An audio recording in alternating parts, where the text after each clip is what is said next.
ou si vous pouviez supporter de ma part un peu de folie.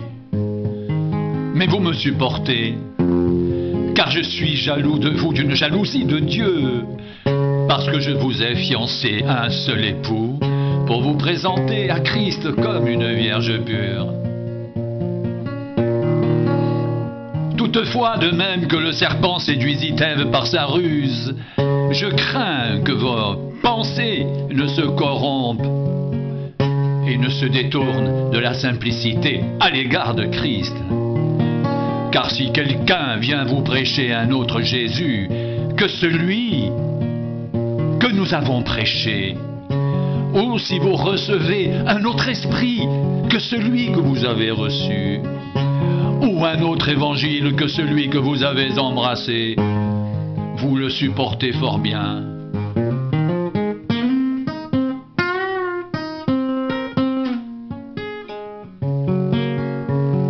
Or j'estime que je n'étais inférieur en rien à ces apôtres par excellence. Si je suis un ignorant sous le rapport du langage, je ne le suis point sous celui de la connaissance, et nous l'avons montré parmi vous, à tous égards et en toutes choses. Ces hommes-là sont de faux apôtres, des ouvriers trompeurs, déguisés en apôtres de Christ, et cela n'est pas étonnant, puisque Satan lui-même se déguise en ange de lumière. Il n'est donc pas étrange que ces ministres aussi se déguisent en ministres de justice. Leur fin sera selon leurs œuvres.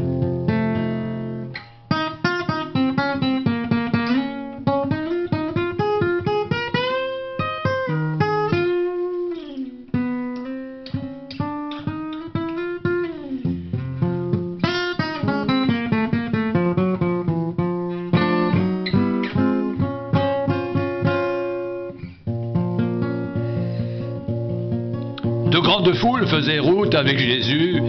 Il se retourna et leur dit: si quelqu'un vient à moi, et s'il ne hait pas son père, sa mère, sa femme, ses enfants, ses frères et ses sœurs, et même sa propre vie, il ne peut être mon disciple. Et quiconque ne porte pas sa croix et ne me suit pas ne peut être mon disciple. Car lequel de vous, s'il veut bâtir une tour, ne s'assied d'abord pour calculer la dépense et voir s'il a de quoi la terminer, de peur qu'après avoir posé les fondements, il ne puisse l'achever, et que tous ceux qui le verront ne se mettent à le railler en disant: cet homme a commencé à bâtir et il n'a pu achever. Ou quel roi, s'il va faire la guerre à un autre roi, ne s'assied d'abord pour examiner s'il peut avec 10 000 hommes marcher à la rencontre de celui qui vient l'attaquer avec 20 000.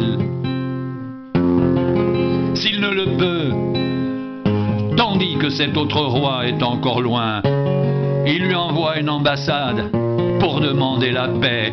Ainsi donc, quiconque d'entre vous ne renonce pas à tout ce qu'il possède ne peut être mon disciple. Le sel est une bonne chose, mais s'il perd sa saveur, avec quoi l'assaisonnera-t-on?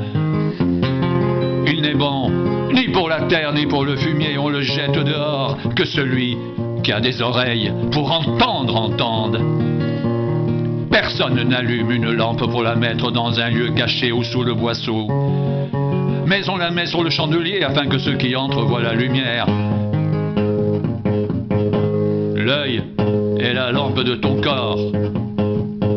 Lorsque ton œil est en bon état, tout ton corps est éclairé. Mais lorsque ton œil est en mauvais état, ton corps est dans les ténèbres. Prends donc garde que la lumière qui est en toi ne soit ténèbres. Si donc tout ton corps est éclairé, n'ayant aucune partie dans les ténèbres, il sera entièrement éclairé, comme lorsque la lampe t'éclaire de sa lumière.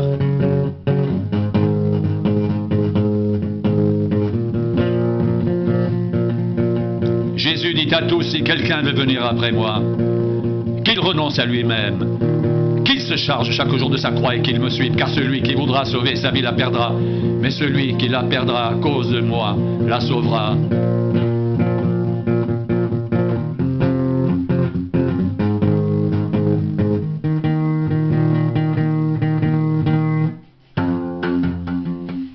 Et que servirait-il à un homme de gagner tout le monde s'il se détruisait ou se perdait lui-même.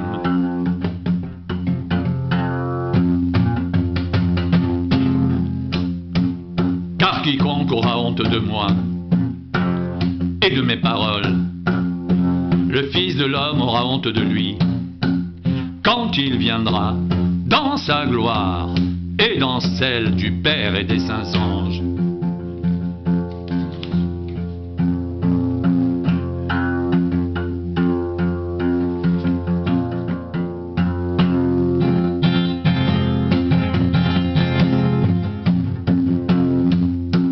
Jésus dit à tous, si quelqu'un veut venir après moi, qu'il renonce à lui-même, qu'il se charge chaque jour de sa croix et qu'il me suive.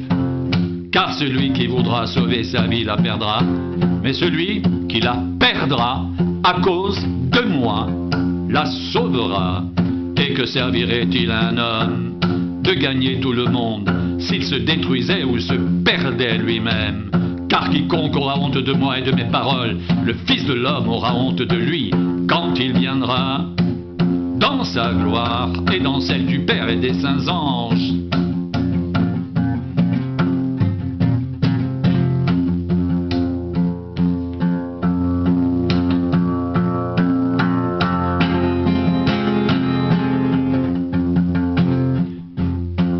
Pendant qu'ils étaient en chemin, un homme dit à Jésus, « Je te suivrai partout où tu iras. » Jésus lui répondit, « Les renards ont des tanières et les oiseaux du ciel ont des nids, mais le Fils de l'homme n'a pas un lieu où il puisse reposer sa tête. » Il dit à un autre, « Suis-moi. » Et il répondit, « Seigneur, permets-moi d'aller d'abord ensevelir mon Père. » Mais Jésus lui dit, « Laisse les morts ensevelir leurs morts, et toi, va annoncer le royaume de Dieu. » Un autre dit, « Je te suivrai, Seigneur, mais permets-moi d'aller d'abord prendre congé de ceux de ma maison. » Jésus lui répondit, « Quiconque met la main à la charrue et regarde en arrière n'est pas propre au royaume de Dieu. »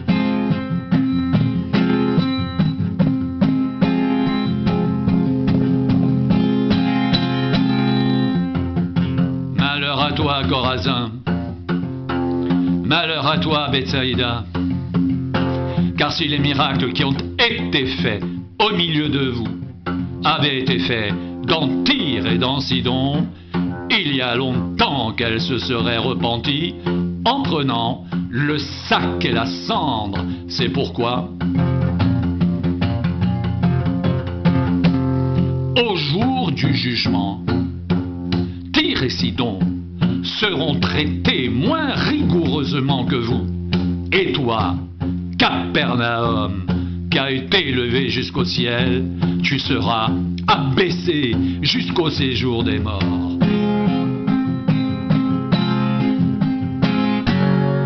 Celui qui vous écoute m'écoute,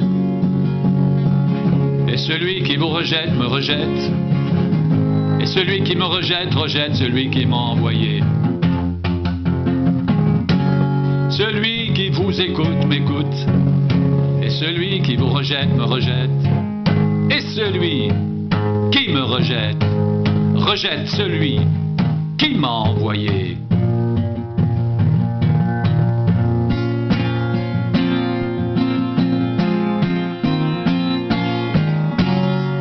Les 70 revinrent avec joie, disant, « Seigneur, les démons même nous sont soumis en ton nom. » Jésus leur dit, « Je voyais Satan tomber du ciel comme un éclair. Voici, je vous ai donné le pouvoir de marcher sur les serpents et les scorpions, et surtout de la puissance de l'ennemi, et rien ne pourra vous nuire. Cependant, ne vous réjouissez pas de ce que les esprits vous sont soumis, mais réjouissez-vous de ce que vos noms sont écrits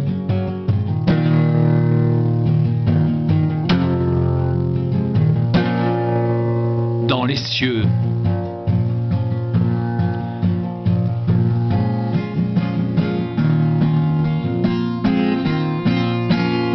Seigneur, les démons même nous sont soumis en ton nom. Jésus leur dit, je voyais Satan tomber du ciel comme un éclair. Voici, je vous ai donné le pouvoir de marcher sur les serpents et les scorpions, et surtout de la puissance de l'ennemi, et rien ne pourra vous nuire.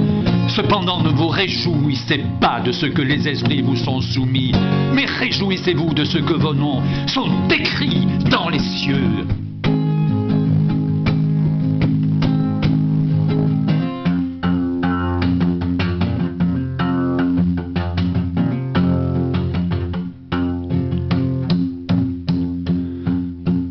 Voici, je vous ai donné le pouvoir de marcher sur les serpents et les scorpions, et sur toute la puissance de l'ennemi, et rien ne pourra vous nuire. Cependant, ne vous réjouissez pas de ce que les esprits vous sont soumis, mais réjouissez-vous de ce que vos noms sont écrits dans les cieux.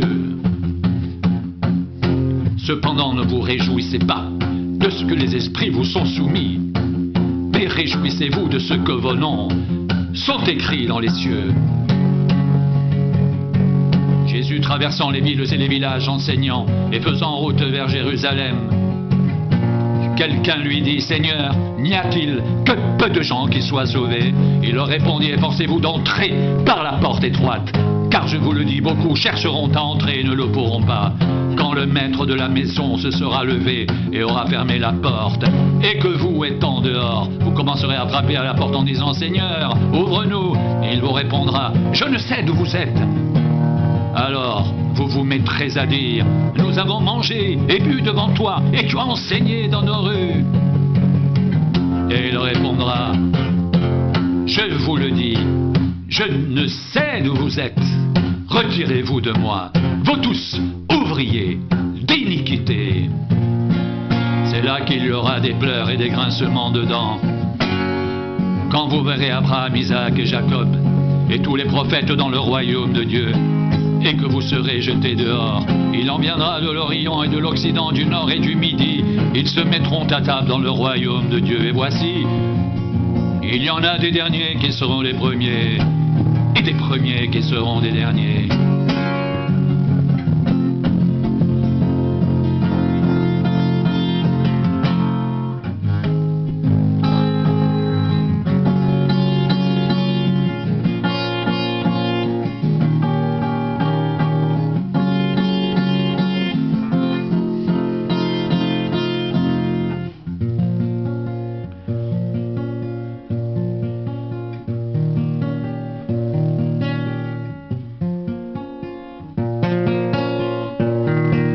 Jésus traversait les villes et les villages, enseignant et faisant route vers Jérusalem.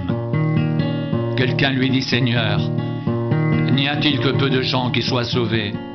Il leur répondit, efforcez-vous d'entrer par la porte étroite, car je vous le dis, beaucoup chercheront à entrer et ne le pourront pas.